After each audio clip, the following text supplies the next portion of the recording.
Oi pessoal, nós aqui de volta com mais um tema, hoje bíblico, mais uma pílula de Bíblia sobre Jesus e João Batista, no Evangelho de João, capítulo 3, versículo de 22 a 30. Vamos pensar um pouquinho dessa relação entre Jesus e João Batista.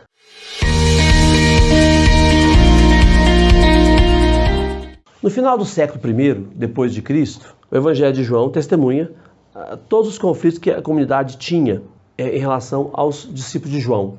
A comunidade cristã, os conflitos dela com os da comunidade de João Batista, que não aceitavam Jesus. João Batista, na época, era mais importante que Jesus.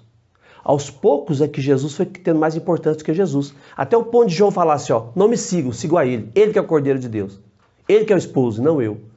Mas para acontecer isso, demorou, foi um tempo, né? João Batista e Jesus ajudam o povo a encontrar um novo rumo para a vida. Tanto João Batista quanto Jesus tinham essa capacidade de atrair as pessoas pobres da Palestina. Porque Jesus era palestino, Maria era palestina, José era palestino. Era judeu de religião e palestino de nacionalidade. Esse texto de João capítulo 3, versículo 22 a 30, deixa claro que Jesus é o único mediador entre nós e Deus. João Batista é só uma testemunha. É só uma voz que clama no deserto. E a voz, qual que é a característica da voz? Ela aparece e logo depois, imediatamente depois desaparece. A voz é assim, né? Então, João Batista é só uma testemunha. Jesus é que é o mediador entre nós e Deus. Não intercessor, mediador. Mediador é único, Jesus. Agora, Nossa Senhora e os santos são intercessores. Eles intercedem a Jesus por nós. Você não pode falar assim, Nossa Senhora, peça a Deus por mim. Você não pode falar isso. Ela não é mediadora, ela é intercessora. Tem que falar assim, Nossa Senhora, peça a Jesus por mim. Aí tá certo. Santo Antônio, peça a Jesus por mim. Aí tá certo. São todos intercessores e não mediadores. Só Jesus é mediador entre nós e Deus. É como se Jesus levasse os nossos pedidos a Deus. E só ele levasse. Depois de ter sido batizado por João Batista, Jesus começa seu próprio movimento. É um novo rabi, um novo mestre. João Batista ensinou os seus discípulos a rezar. Aí os discípulos de Jesus falam, os outros discípulos de João Batista sabem rezar, ensina pra gente a rezar também, ensina a gente a rezar. Aí Jesus ensina o Pai Nosso, né? O texto do capítulo 3, versículo 22, diz que o próprio Jesus batizava no Rio Jordão. Próprio Jesus. Mas, logo depois, no mesmo Evangelho de João, capítulo 4, versículo 2, João corrige essa impressão de que Jesus batizava. Na verdade, os discípulos de Jesus é que batizavam. Jesus não batizava, os discípulos dele é que batizavam. Então, uma correção, né? 3:22 é corrigido por 4:2. São João, capítulo 4, versículo 2. Então surge a discussão entre os seguidores de João Batista, os seguidores de Jesus e alguns judeus sobre a purificação. Quer dizer, sobre o valor do batismo. Qual batismo que era válido? O de João ou de Jesus? O batismo de João não é igual ao nosso batismo hoje na igreja, que é para você entrar numa comunidade. O batismo de João é um batismo de conversão. É para você entrar no grupo de pessoas que esperavam o Messias. Ora, se para nós Jesus é o Messias, então não precisamos mais de esperar. Já está no nosso meio. Então o batismo de João vai sendo superado, né? Na verdade, o batismo de João era só um pedido de mudança de vida para esperar o Messias com o coração mais puro. O versículo 26 desse capítulo 3 de João, diz que todos corriam em direção a Jesus. Isso causava ciúme nos seguidores de João Batista. Porque Batista não é sobrenome de João. Naquele tempo não usava sobrenome, né? Então, João, aquele que batiza. João o Batista. Batista não é sobrenome. Batista é a função dele, né? Aquele que batiza. Aí os seguidores de João Batista ficam com ciúme dos seguidores de Jesus, né? Mas João Batista aponta para Jesus. Isso faz com que os seus discípulos abandonem a presença e o ensinamento de João Batista para seguir Jesus.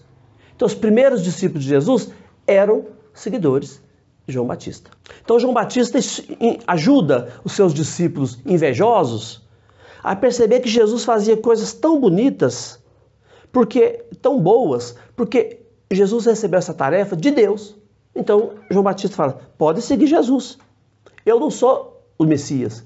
Eu sou só uma testemunha.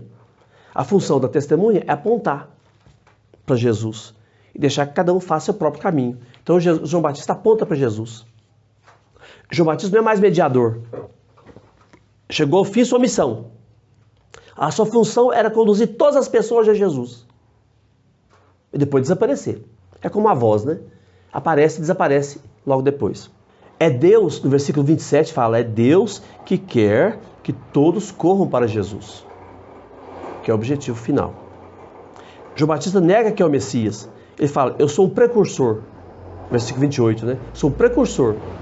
Eu preparo o caminho. É igual quando a gente fala para Nossa Senhora. Nossa Senhora passa na frente. Não é que Nossa Senhora passa na frente para fazer as coisas, não. Nossa Senhora passa na frente para preparar o caminho para Jesus fazer. Ela só prepara. Fazei tudo o que ele vos disser. Quer dizer, ela não faz. Ela prepara o caminho para ele fazer. João Batista não é o Messias, não é Elias, mas é só uma voz que clama no deserto. Endireitar os caminhos do Senhor. Só isso, né? Porque eles achavam que Elias ia voltar, para ressuscitar, para preparar o caminho do Messias. Por isso que eles perguntam se João Batista é Elias, né? Porque eles achavam que Elias que ia voltar. Isso está lá no livro de Malaquias, no último livro do Antigo Testamento, capítulo 3 de Malaquias, fala assim, né? Um dia Elias vai voltar e preparar o caminho do Messias. Isso ficou na cabeça do povo, né? Mas claro que não voltou, claro que não ressuscitou. Né? Obviamente que não. Então João Batista que cumpriu essa função. João Batista não é esposo. Ele é o amigo do esposo, que preparava a festa de casamento, até a chegada da noiva, na casa do noivo, né? Então João Batista não é o esposo. Ele é o preparador da festa. O esposo é Jesus.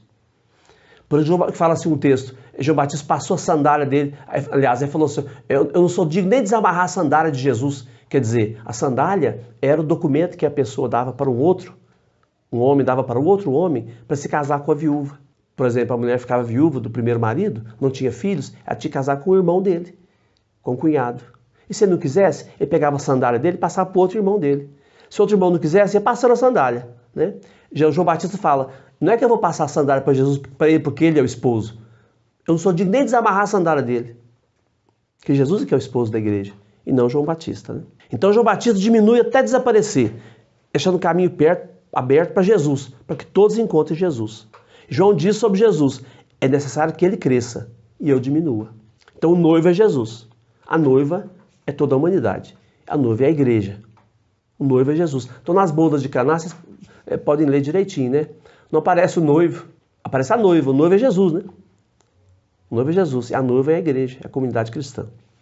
Então João Batista prepara o caminho para Jesus e fala, olha, agora é hora de eu desaparecer, cumprir a minha missão.